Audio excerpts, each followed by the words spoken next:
뉴 이재명이라는 말이 정치권을 뜨겁게 달구고 있습니다. 한쪽에서는 민주당의 새로운 주류라고 말하고 다른 쪽에서는 민주당판 뉴라이트, 신천지식 산 옮기기 전략, 추수꾼이라는 원색적인 비난을 퍼붓습니다. 정치적 신조어 하나를 두고 왜 이토록 격렬한 내전이 벌어지고 있는 것일까? 오늘 이 문제를 한번 다뤄볼까 합니다. 정치학과 철학의 관점에서 차분히 말입니다. 정치학에서 정당은 무엇입니까? 미국 정치학자 오토키는 현대 정당을 포괄정당이라고 불렀습니다. 캐치 올 파티, 포괄정당. 이념의 순수성을 좁게 유지하는 대신에 더 넓은 유권자층을 포괄하는 것이 현대 민주정당의 생존 전략이라는 것이죠. 대중적 중도 정당이라는 말이 한국 사회에서는 흔하게 쓰이는데 바로 이것이 포괄 정당이라고 말할 수 있을 것입니다. 여러분, 정당은 교회가 아닙니다. 정당은 종교 공동체가 아닌 것이죠. 정당은 선민 집단도 아닙니다. 정당은 권력을 획득하고 공공정책을 실현하기 위해 가능한 한 많은 시민을 설득하는 정치 조직입니다. 근데 지금 일부 세력은 묻습니다. 왜 저 사람들이 민주당에 들어오느냐? 저 사람들 사상이 불순한 것 아니냐? 여기를 장악하려고 하는 것 아니냐? 이 질문은 정치학적으로 보면 정당의 본질을 부정하는 질문입니다. 새로운 지지층이 유입되는 것은 위기가 아니라 성장 신호입니다. 특히 중도 보수 성향 유권자 일부가 정책 성과를 보고 민주당 쪽으로 이동했다면 그것은 정치적 성취인 것이죠. 이를 추수꾼으로 규정하는 순간 정당은 시민을 잠재적 간첩으로 의심하는 조직이 되는 것입니다. 독일 정치학자 아렌드는 죄송합니다. 한나 아렌트. 여러분 잘 아시는 한나 아렌트. 한나 아렌트는 전체주의의 핵심을 이렇게 설명했습니다. 정치는 다양한 의견이 공존하는 공간이어야 한다.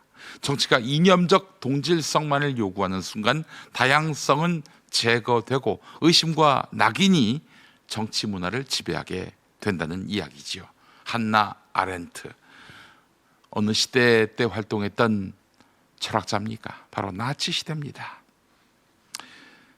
이념적 동질성만 요구했던 정당, 바로 나치 아닙니까? 지금 일부 운동권 친문 중심의 정치 세력이 보이는 태도는 무엇입니까? 줄 세우기, 충성도 경쟁, 과거 전력 파묘 운동, 사상 순도 검사. 이것은 민주주의적 정당 문화가 아닙니다. 이것은 운동 조직의 문화입니다. 운동 조직은 순수성을 중시합니다. 그러나 정당은 다원성을 관리하는 조직입니다. 그 차이를 구분하지 못하면 정당은 폐쇄적인 교단이 됩니다. 자, 왜 이런 현상이 발생할까요? 정치 심리학에는 지위 위협이라는 개념이 있습니다. 며칠 전에도 말씀드렸던 거예요. 자신이 주도하던 담론 권력이 흔들릴 때 집단은 외부자에게 공격적으로 반응합니다. 한때 민주 진영의 상징 자본을 독점했던 세력이 있습니다. 운동권 정통성, 민주화 서사, 도덕적 우위. 그런데 어느 순간 상황이 바뀝니다. 경제 성과 중심의 정치가 부상하고 중도 보수 유권자가 민주당 쪽으로 일부 이동하고 당내 담론 주도 세대가 교체할 조짐을 보이고 있습니다. 이때 나타나는 감정은 단순한 비판이 아닙니다. 배신감. 그것이 확장돼서 분노. 이것이 고조돼서 낙인. 왜 우리를 거치지 않고 들어오느냐? 왜 우리 다리 가랑이 사이로 들어오지 않느냐? 왜 우리가 검증하지 않은 사람들이 목소리를 내느냐? 이러고 있어요. 이 감정의 정치는 결국 당을 좁게 만듭니다. 편협하게 만들어요. 2022년 대선 직전에 등장했던 이찍남 프레임 기억하십니까? 김어준, 유시민 두 사람 작품이죠. 20대 남성의 선택을 설득의 대상이 아니라 조롱과 낙인의 대상으로 삼았습니다. 정치는 유권자와 싸우면 집니다. 정치 철학자 존 롤스가 말했습니다. 정의로운 사회란 합리적 시민들이 서로를 존중하는 체계라고. 그런데 특정 세대를 몰상식, 극우화, 미성숙 이렇게 규정해 버리면 그들은 설득의 대상이 아니라 배제의 대상이 되는 것입니다. 서울 아파트 평균 가격은 9억 원이 넘습니다. 네, 취업 경쟁은 극심합니다. 부채 없이 대학 다니는 청년은 드뭅니다. 이 구조적 절망 속에서 나온 표심을 도덕적 심판으로 이렇게 재단하게 된다면 정치는 다시 실패할 수밖에 없습니다. 이번 갈등의 본질은 단순하지 않습니다. 이것은 누가 당의 주도권을 쥘 것인가의 문제입니다. 일부는 특정 유튜버 채널을 중심으로 지식과 담론을 독점하려 합니다. 비판이 제기되면 갈라치기라는 프레임을 씌웁니다. 그러나 다양성은 갈라치기가 아닙니다. 민주주의의 기본 조건입니다. 특정 채널 중심의 정보 유통 구조는 시민을 다원적 사고로부터 격리할 위험이 있습니다.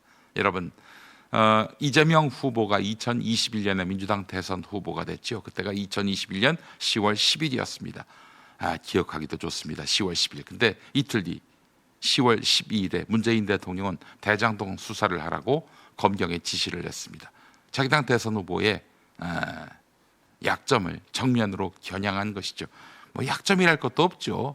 그러나 여러분, 사실과 무관하게 수사를 받게 되면 사람이 위축되고 아울러 또한 제대로 된 선거 캠페인을 펼칠 수가 없습니다. 근데 문재인이 그렇게 시킨 거예요. 이재명 털라고.